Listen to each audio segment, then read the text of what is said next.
The supremacy battle between the former head of state, Uhuru Muigai Kenyatta, and the former deputy president, Rigathi, in the Mount Kenya region politics is getting worse each and every single day. Uhuru Kenyatta is currently on a very, very serious political move to finish the former DP, Rigathi Gachagua's politics, the Wamunyoro politics, once and for all in the Mount Kenya region. Uhuru Kenyatta is also on a political move to ensure that Rigathi Gachagua's new political party, DCP, the Democracy for Citizens Party, does not become popular in the Mount Kenya region. And by doing this, Uhuru Kenyatta wants to achieve only one thing. Uhuru Kenyatta wants to fully control the Mount Kenya region politics ahead of the 2027 general elections. That is Uhuru Kenyatta's main political objective. The fact is, Uhuru Kenyatta's biggest political threat currently in the Mount Kenya region is Rigathi Gachagua. And it is because of two reasons. Number one, it is because Rigathi Gachagua officially launched his new political party, the DCP party. So in the Mount Kenya region, there is a competition between DCP that belongs to Rigathi. Then we have the Jubilee party that belongs to Uhuru Kenyatta. And also we have the UDA party that belongs to William Ruto.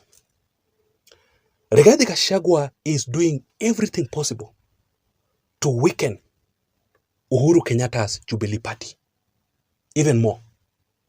And that is why Rigathi Gachagua has been meeting with the former members of the Jubilee party to try and convince them to join his new political party. Uhuru Kenyatta will not allow that to happen. And number two, Rigathi Gachagua is Uhuru Kenyatta's biggest political threat in the Mount Kenya region because of his popularity in the mountain.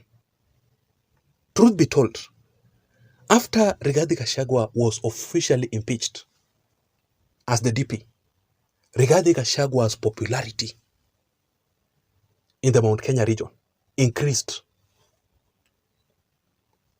Even though I have spoken to some of my friends who come from the Mount Kenya region, and they are telling me that between Rigathi and Uhuru, they still consider Uhuru Kenyatta as their kingpin, and they will listen more to Uhuru Kenyatta than Rigathi Gachagua.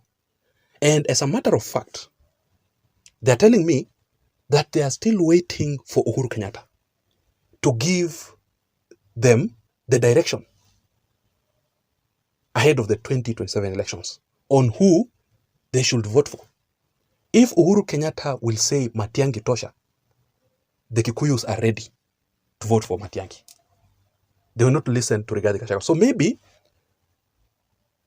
my fans in this channel, my supporters who come from the Mount Kenya region, maybe you can let me know in the comment section down below if this is true. Between Rigathi and Uhuru Kenyatta, who is the Mount Kenya region kingpin? Let me know in the comment section down below. So Uhuru Kenyatta has a plan. And this is exactly how Uhuru Kenyatta is finishing Rigathi Gachagua's politics completely. The Wamunyoro politics in the Mount Kenya region. Uhuru Kenyatta is using Governor George Natembeya and the former Interior CS, Fred Okengo Matiangi. Let me give you the shocking details in this particular analysis. But before that, if you are listening to me up to this point and you haven't subscribed, just take a second and subscribe now for you to receive more political updates from this channel and also the best political analysis. My name is Jason, and of course you are listening to Jason Vibes Radio, political channel. So let us go straight into the details without wasting time. First of all, Uhuru Kenyatta has engineered several defections from Rigathi Gachagua's camp to weaken Rigathi Gachagua. Let me mention some of the leaders who have already dumped Rigathi Gachagua and they have officially joined Uhuru Kenyatta.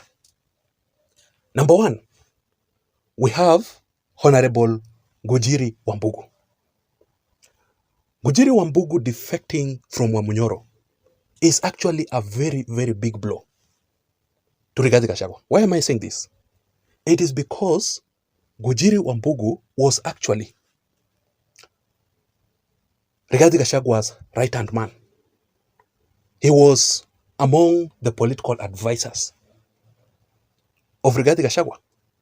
But recently, Gujiri Wambugu officially dumped Rigathi Gachagua and joined Uhuru Kenyatta's Jubilee Party. Currently, Gujiri Wambugu is really opposing Rigathi. Gujiri Wambugu said that the reason as to why he had to defect to dump Rigathi for Uhuru Kenyatta, it is because Rigathi Gachagua is the biggest political dictator who only wants to dictate the politics of the Mount Kenya region, yet he does not have any political vision, any political agenda for the Kikuyus. Let me read for you this information here. It says, major blow to Rigathi after one of his trusted confidants, former Nyeri Town MP, Gujiri Wambugu, who officially dumped in for allegedly trying to dictate the management of the Mount Kenya region politics. So Gujiri Wambugu is the first person. Number two, we have Gathoni Wamuchomba, the MP for Githunguri constituency in Kiambu. Wamuchomba was in Wamunyoro team. And after Rigathi Gachagua was impeached, she stood firm with Rigathi Gachagua. But recently, she officially dumped Rigathi Gachagua for Uhuru Kenyatta. And that is why recently, Wamuchomba officially met with Fred Okengo Matiangi, who is actually Uhuru Kenyatta's presidential candidate in 2027. I want you to have a look at this photo here.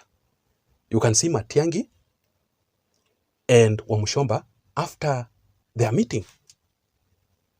And also, when Rigathi Gachagua was launching his new political party, Wamuchomba did not attend. She boycotted that event. So, Gujiri Wambugu and Wamuchomba are just the beginning of the leaders who have officially dumped Rigathi Gachagua for Uhuru Kenyatta. There are still more to come. These defections are engineered by Uhuru Kenyatta himself to weaken Rigathi Gachagua in the Mount Kenya region politics. Number two, or the second thing that Uhuru Kenyatta is doing to weaken Rigathi. Uhuru Kenyatta has successfully managed to split the opposition. This is to ensure that Rigathi Gachagua has no say at all in the opposition. This is exactly how Uhuru Kenyatta did it. Truth be told, the former DP Rigathi Gachagua has been doing everything possible. He has been fighting so hard to unite the entire opposition team together so that they can all agree on who should be the flag bearer in the 2027 elections. But in Rigathi Gachagua's mind, Rigathi wants Kalonzo Musyoka to be the flag bearer. And that is why Rigathi Gachagua dismissed Uhuru Kenyatta's candidate, Fred Matiangi, saying that Matiangi cannot be the flag bearer because the Gusii region, where Matiangi comes from, has only 2.5 million votes. 2.5 million votes cannot make Matiangi to be the president. Therefore, he cannot be the flag bearer. Lakini di huyu Matiangi akuwe na chance, lazima afike pale kwa meza ya kitaifa, atuoneshe na ushahidi ya kwamba ameunganisha jamii ya nyumbani. 2.5 ako nayo kwa meza. Sasa ndio tuanze kuulizana, okay, kwa Fred Matiangi umekuja na 2.5, fine. Formula gani tutaweza fanya tukusaidie? Hiyo kura yenu ndio Ruto alikuja naye. Kwa hivyo inawezekana, it's possible. Lakini shida pale kwenu ni kugawa kura zenu. Sigine mnapatia Raila, sigine mnapatia Ruto, sigine mnapatia nani. Wakati umefika kama mko serious ya kwamba mngetaka kijana wenu akuwe pale kwa serikali, either president, deputy president ama chief cabinet secretary, whichever, ile tutasikizana kwa sababu pale tutaketi. Lakini tunataka wakisi wakuenda. Uhuru Kenyatta, after realizing this, Uhuru Kenyatta on the other side is endorsing Fred Matiangi's 2027 presidential bid. So you can see the divisions in the opposition team. Uhuru Kenyatta knows that there are some of the opposition leaders who don't want Kalonzo. They will have to support Uhuru Kenyatta's candidate, Fred Matiangi. Leaders like Eugene Wamalwa. Leaders like Martha Karua, who was also in Azimio previously. Leaders like Gideon Moi. Leaders like Natembeya, Governor Natembeya. And that is why when Natembeya was arrested recently, you saw Uhuru Kenyatta's allies going there to rescue Governor Natembeya. I want you to have a look at this photo here. You can see Jeremiah Kioni, right? You can see Eugene Wamalwa there. You can see Wajakoya there, right? You can see the Safina party leader, Wanjigi. All these leaders were instructed by Uhuru Kenyatta to go and rescue Natembeya. You have not seen Rigathi Gachagua or his allies there. So these leaders in the opposition will support Matiangi. This is to weaken Rigathi Gachagua even further by splitting the opposition, right? So Rigathi Gachagua will only remain with Cleophas Malala and Kalonzo Musyoka. Even Kalonzo Musyoka will join Uhuru Kenyatta's team. He will dump Rigathi. Let us wait and see how things will turn out to be. And number 3, the Gen Z politics. The Gen Z politics will shape up the politics of the 2027 general elections. And this is what happened. Rigathi Gachagua has been on the forefront supporting the Gen Z politics, right? After Uhuru Kenyatta realized about this, currently as we speak, Uhuru Kenyatta is also endorsing the Gen Zs and is strongly supporting them.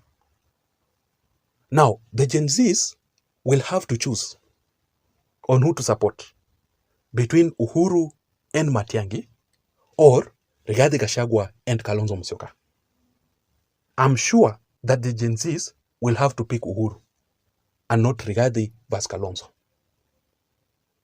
So you can see Uhuru Kenyatta is also following Rigathi Gachagua in the Gen Z politics to weaken Rigathi Gachagua even further. This is just the beginning. I'll still give you more details in another video. What can you say about this issue? I want to know your opinion in the comment section down below. But please don't forget to subscribe to this channel for more political updates. My name is Jason. I'm out.